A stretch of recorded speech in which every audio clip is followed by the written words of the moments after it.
hanging outside my window pane. Got a fresh new start, it's a brand new day, and I got lots of love to give away. It don't matter if it's raining, nothing can faze me. I make my own sunshine. And if you think you can break me, baby, you're crazy. I make my own sunshine. Ooh, ooh, ooh, ooh, ooh. I make my own sunshine.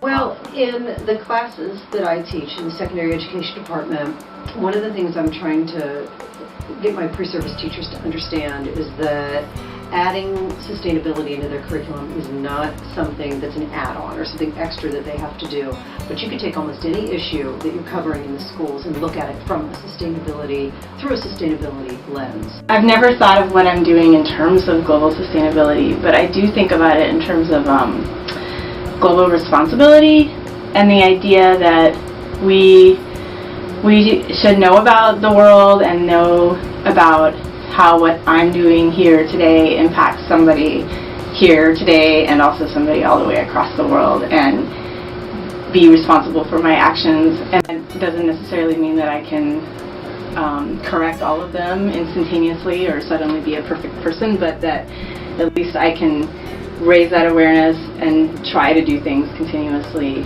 better. And I think that leads to that becomes sustainability, because if everybody was being more responsible for their actions, then I think we would be treating the planet a lot better and treating each other a lot better. My focus has been more inequality, and justice, and I think those are really linked to sustainability, because by having giant systems of inequality that create gigantic disparities, you're also abusing resources, and both human and spiritual and social and psychological and environmental, and in every way that is not sustainable. So besides my own individual family ways in which we're trying to live more sustainably, we built a house that has some passive solar as part of it, and I recycle and I wash try not to buy plastic. The larger piece, I think, has been for the last 6 years I've been involved with the curriculum for the Bioregion project, and that's a project that was spearheaded by a woman named Jean McGregor, who is at the Evergreen State College, and in her vision, and sustainability is the key issue of the 21st century. If we don't solve that issue, then all the other issues really are moot, because we are going to destroy ourselves. And so she has been working hard to embed sustainability across all levels of curriculum in colleges. That's the goal of the curriculum for the Bioregion project. Peace Corps has 6 major job areas: education, environment, agriculture, community economic development, community youth development, and health. And I'd say in all 6 sectors, sustainability plays a role. At the end of the day, we need different societies, different cultures to be sustainable, and Peace Corps on the ground, especially the community economic development, is hands-on, how to be more sustainable with local economic models, and giving a hand up versus a handout, basically. And then the environment programs, there's some things to help communities become more sustainable, or maybe I should say more resilient. Does that count? In terms of adapting to climate change and dealing with their resources, the impacts of the resources on the community. And just trying to keep up with what is going on, and then encouraging other people to do the same, and trying to keep track of what Congress is doing, which is a big one. Been activist, basically all my life, and probably did a lot more globally and then sometimes locally, even though I was involved here with the Whatcom Human Rights Task Force, the beginning of that one, when the migrant farm worker camp had the big cross burning done out there, and then we started the Whatcom Human Rights Task Force. So been involved with kind of local issues of people's rights, as well, farm worker rights and so on. How am I working on sustainability? I try to change people's minds. I try to present them information and my viewpoint and dialogue with them in a way that we can come together over our mutual belief that a situation needs to change or needs to be improved, and then figure out how can we do that. And usually you have to attack it from different angles, but that's okay. Like the first step though is changing all of our minds and agreeing on what we all value. So I started with this info bombing thing where I'm just pasting up information and seeing if it takes. And then at some point I started to evaluate, were people actually reading these? And then I realized that people just individually reading them is not enough, that they're not just going to go home and be like, you won't believe what I read today. So I need to create a more engaging movement where people can be drawn in by their friends and sort of join up and actively participate in learning information and in doing something to better themselves and better their community and better the outcomes of those whose outcomes are not so good right now. Ultimately, sustainability for me is a social justice issue because it's about kind of intergenerational justice, right? In other words, are we consuming resources or messing up the planet in ways that are going to diminish the well-being of future generations? And I think that's a really basic social justice issue. So that's, I think, the primary sort of lens that I use to think about sustainability.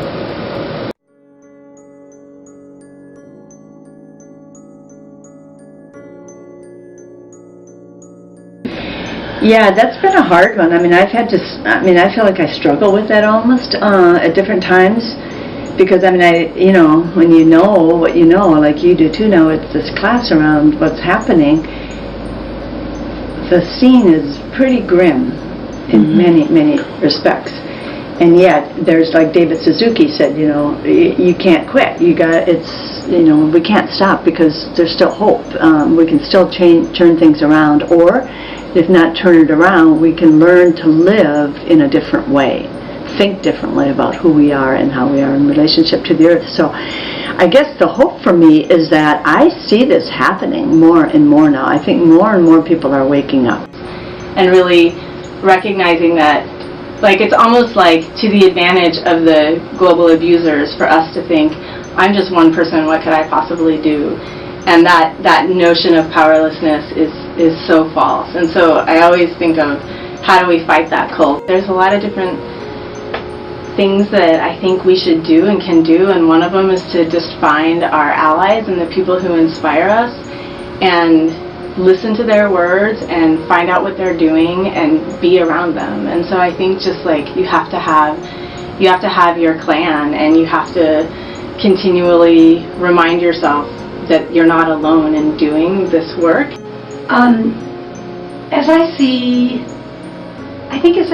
people becoming more aware, actually talking about it, actually considering what the ramifications are.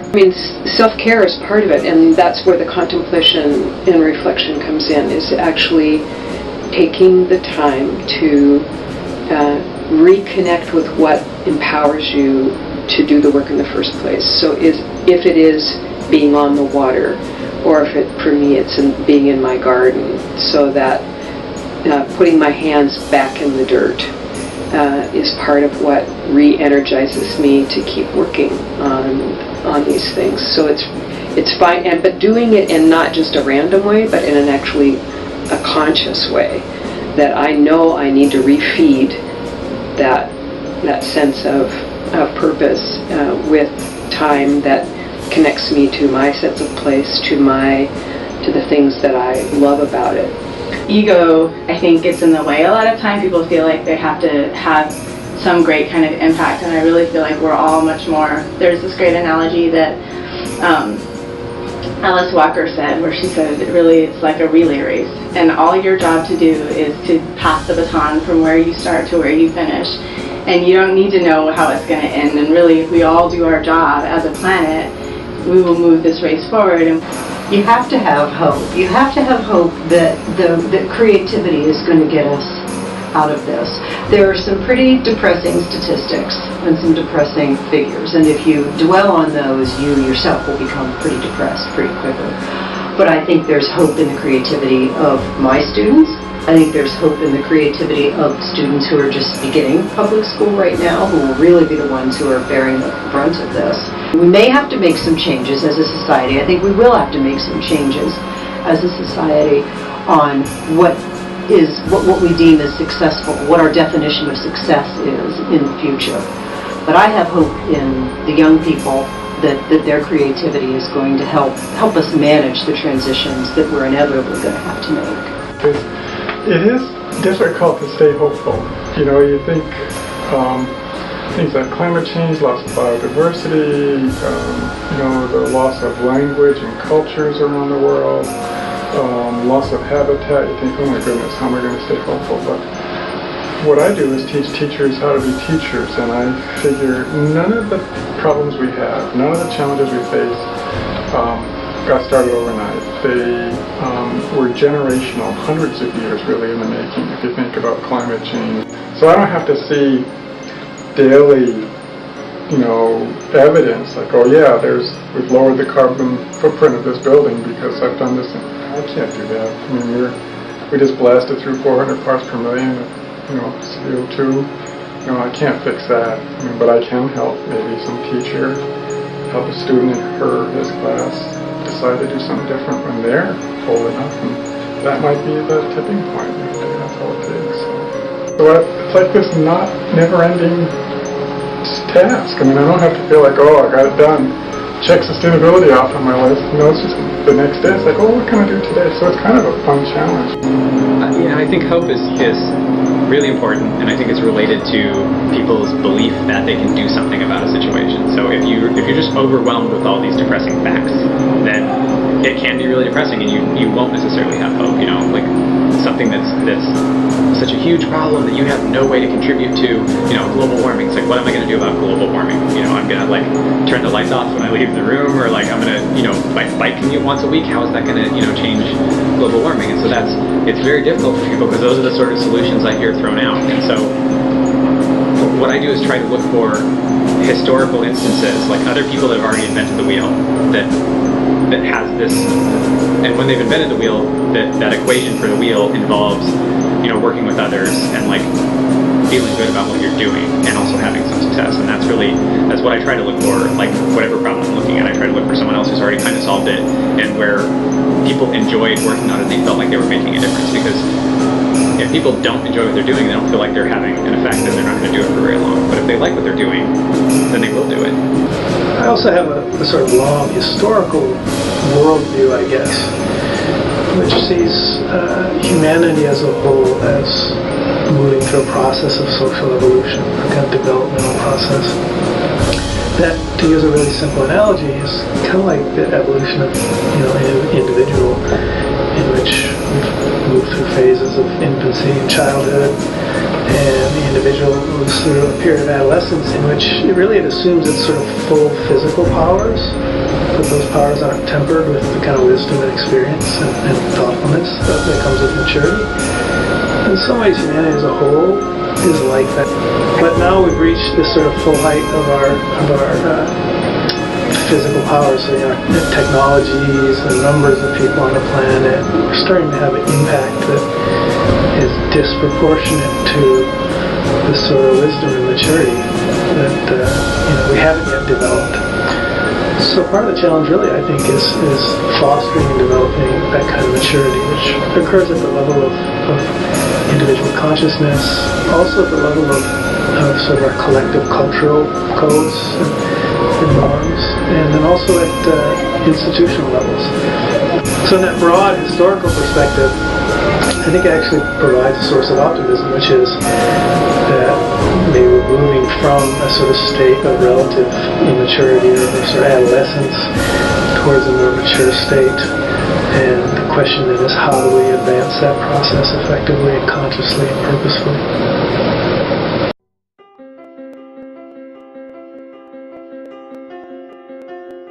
The biggest advice I ever try to give myself and other people is that you just should find what you love and do it. Find what you're passionate about and do it with passion. Like, I just think if you're really deeply looking inside and you're doing it from a place of an open heart, that what you love to do, if you pursue it with passion, it will lead to a better world. And the way that I can empower people in this movement is through education and through telling them about resources that we use, about letting them explore their own creativity in ways to solve and to manage some of these problems. You know, schools aren't going to allow us now to have like whole sustainability curriculum. That'll come later on, but I don't mind. I mean, if somebody is a 7th grade social studies teacher and they do one unit focused on global sustainability, and that inspires one of their kids in their class to go off and say, I'm going to study sustainability when I go to college. I mean, how cool would that be? That feels like it's a pretty big impact. I happen to be a certified climate change presenter, so for me, that's a way that I can help empower people. Every time I do a presentation, I talk about the problems, what the problem is at hand, and how we need to address it as as an individual, as a community, as a nation, as a entire world. So that's what I do to help empower people, is by continuing the conversation, helping people understand what we can do. I just think that when you're doing what you love, people see it and it inspires them just because they know that you love what you're doing. And if you also encourage them to follow their own heart and not be afraid and have the courage, that they are inspired by that. Spending time meditating on the thought about, it's like the water on the stone. So the one drop of water doesn't do anything, but enough water over time, eventually that rock will wear away. And so it's envisioning myself as part of the larger drops of water, that it's not my own effort, individual effort may seem like it's having nothing is happening, but my individual effort, with Brooke's individual effort, with Gary's individual effort, with that together, there's more, something begins to happen. If I empower anyone, it's by sharing information that I have or sharing a viewpoint that I have, and reciprocally, I hope they empower me. I don't want to just be this person that's just giving out all these things to other people. I take too. That's the whole point of a collaborative, or a movement of solidarity, is that you sort of lean on each other. By information, by talking to people, by engaging them in discussion, by trying to get them to think about what it would be like, if this happened or that happened. Getting involved in the struggle is really key, I think, to hope. And seeing the energy and needing that energy of community and people of some like mind wanting to build what works for the commons for everybody.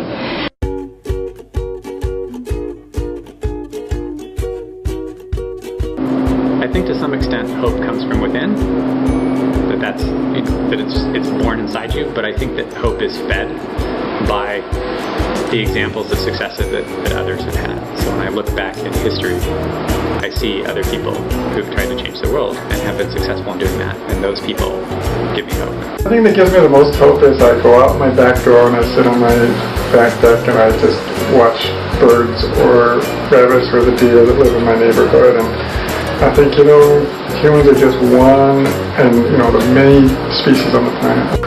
I guess the people around me, particularly young people who are interested and willing to learn.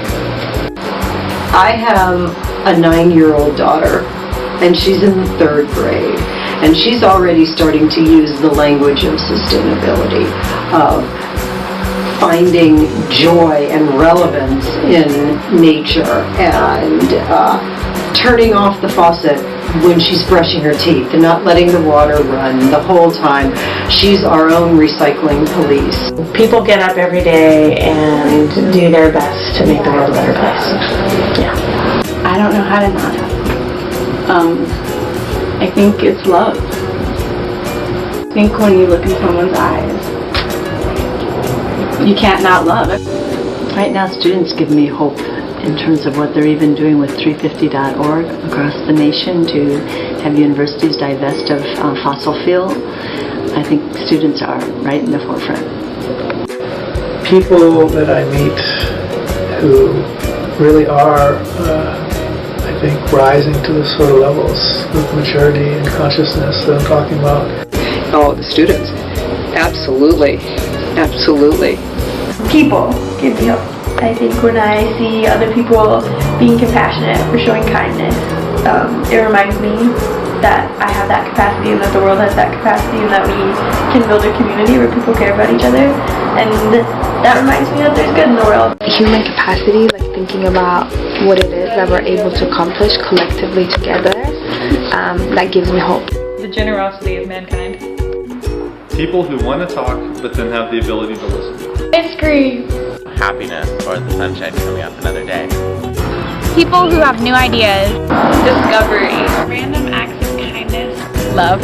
Laughter. Puppies. Summer. Spirit. Your generation. Small victories. Big victories.